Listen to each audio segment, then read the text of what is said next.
नमस्कार, रसस्वादमध्ये आपलं स्वागत आहे। आज आपण बघणार आहोत कच्च्या कैरीचं आंबट तिखट गोड लोणचं आणि ते झटपट कसं करायचं हे आपण आज बघणार आहोत। ही 2 कैरी मी कापून बारीक घेतलेली आहे।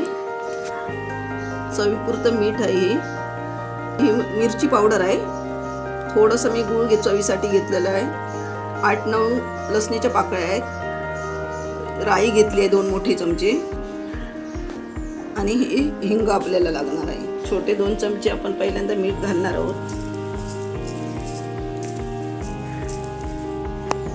मीठ घालून हे चांगलं मिक्स करायचं। मीठ चांगलं हे मीठ घालून आपण ही कैरी 5-6 मिनिटं अशी ठेवून देणार आहोत। 5 ते 6 मिनिटं आपली झालेली आहे मीठ टाकून आणि मीठ टाकल्यानंतर 5-6 मिनिटांनी असं पाणी सुटतं। हे पाणी आपण फोडणीला देताना काढून टाकायचं, हे पाणी ठेवायचं नाही। पाणी आपण काढून टाकलं की लोणचं चांगलं टिकतं। पाणी आपण हे काढून घेऊया जरा। हे कैरीला सुटलेलं पाणी हे काढल्यानंतरच कैरी चांगली म्हणजे लोणचं चांगलं टिकतं। आता लाल मसाला आपण टाकून घेऊया। ही मिरची पावडर आहे, लोणच्याला कधी पण मिरची पावडरच वापरायची।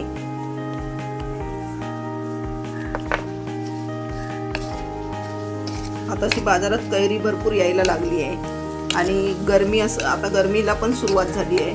अशा वेळी हे आंबट तिखट गोड लोणचं खूप छान लागतं। जेवते वेळी आपण घेतलं जेवणावरती तर आपलं जेवण पण चांगलं व्यवस्थित जातं।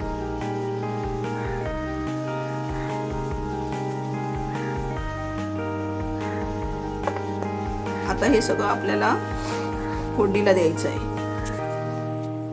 कढई ठेवली आहे मी आणि 2 चमचे मी तेल टाकलं आहे आणि ते तेल आता तापलेलं आहे। ही 8-9 पाकळे लसणीचे आहेत, ते आपल्याला आता पहिल्यांदा फोडणीला द्यायचं आहे। लसूण चांगली गोल्डन होत आलेली आहे, अशी चांगली लसूण गोल्डन व्हायला पाहिजे म्हणजे त्याचं चांगला फ्लेवर येतो लसणीचा। गॅस मीडियम वरती मी ठेवलेला होता, आता मी स्लो गॅस करते एकदम। 2 चमचे राई आणि जराशी टाकूया गूळ जो आहे तो आपण फोडणीमध्ये टाकूया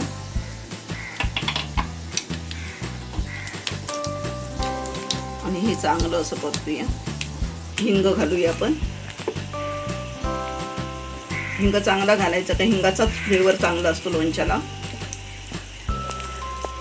फोडणीचा खूप सुंदर वास सुटलेला आहे।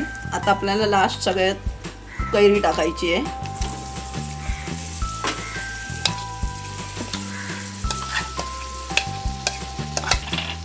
हे आता फोडणी आपण सगळी परतून घेऊया। फोडणी आपण चांगली अशी परतून घेऊया आणि हे आंबट गोड तिखट झटपट होणारं लोणचं आहे। खायला पण खूप सुंदर चविष्ट आणि सगळ्यांना आवडणारं असं कैरीचं लोणचं आहे। फोडणी दिल्यानंतर कैरीच्या लोणच्याला खूप वास सुंदर सुटलेला आहे। असं हे आपण हे लोणचं आता 4-5 मिनिटं असंच परतून घेऊया। पिठाचं आपण पाणी काढलेलं आहे, त्यामुळे अजून 1 चमचा आपण मीठ टाकूया।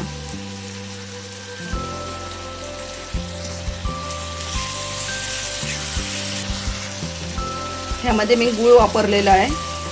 जर साखर वापरायची असेल कोणाला तर ते साखर वापरू शकतात किंवा गूळ किंवा साखर दोन्ही नाही वापरलं तरी हे लोणचं चांगलं होतं। मीडियम गॅस करूनच आपल्याला 4-5 मिनिटं हे परतायचं आहे। 4-5 मिनिटं आपली झालेली आहे आणि ही कैरी आता कैरीचं हे लोणचं आपलं तयार झालेलं आहे। तर लोणचं झाल्यानंतर हे कैरी जरा नरम पडते। झटपट तिखट गोड आंबट कैरीचं लोणचं आपलं बनवून तयार झालं आहे। एकदम चवीला छान झालं आहे।